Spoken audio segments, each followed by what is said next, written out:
ভূমিকম্পে বিল্ডিং এর রেলিং ভেঙে বাংলাদেশের রাজধানী ঢাকার বংশালে অন্তত ৬ জনের মৃত্যুর খবর পাওয়া গিয়েছে। আহতের সংখ্যা ৫০-এরও বেশি। তথ্য নিশ্চিত করেছেন বংশাল থানার ডিউটি অফিসার। তিনি জানিয়েছেন যে বংশালের কসাইতলিতে এক ৫ তলার ভবনের রেলিং ভেঙে পড়লে ৩ জন পথচারী নিহত হন।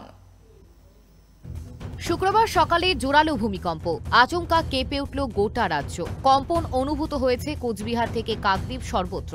সূত্রের খবর, রিক্টার স্কেলে কম্পনের মাত্রা ৫.৫। মার্কিন ভূতাত্ত্বিক জরিপ সংস্থার তথ্য অনুযায়ী ভূকম্পনটির উৎপত্তিস্থল বাংলাদেশের নরসিংদী অঞ্চলের কাছে।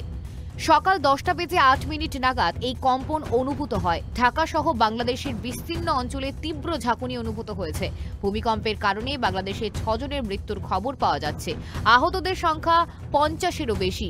সেদেশের সংবাদ মাধ্যম প্রথম আলো জানিয়েছে, রাজধানী ঢাকার কসাইলটুলি এলাকায় একটি বহুতলের রেলিং ভূমিকম্পের কারণে ধসে পড়ে। সেই সময় রাস্তা দিয়ে যারা যাচ্ছিলেন, রেলিংয়ে ধ্বংসাবশেষে তাদের মাথার ওপর পড়ে। মৃতদের মধ্যে এক ডাক্তারি পড়ুয়া রয়েছেন।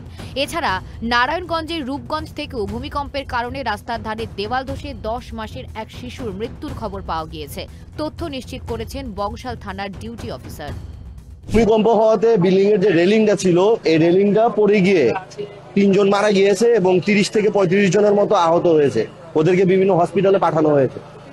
ভূমিকম্পে হয়েছে ঘটনা, উপরে ছাদে কার্নিশ ছিল, ওটা ভূমিকম্পে পড়ে গেছে নিচে পথচারীর উপরে ২-৩ জনের উপরে পড়েছে। ২-৩ জন হয়তো স্পট ডেড হয়েছে। আর আপনারা তো দেখতেই পাচ্ছেন যে ভূমিকম্প কারণে হয়েছে এটা।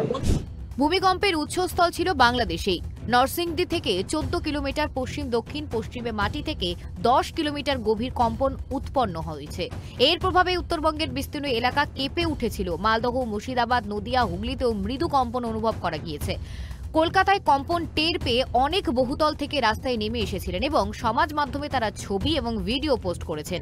এখনো পর্যন্ত ভূমিকম্পের ফলে কলকাতা বা পশ্চিমবঙ্গের অন্য কোথাও ক্ষয়ক্ষতির খবর পাওয়া যায়নি। Bureau report, KTV Bangla.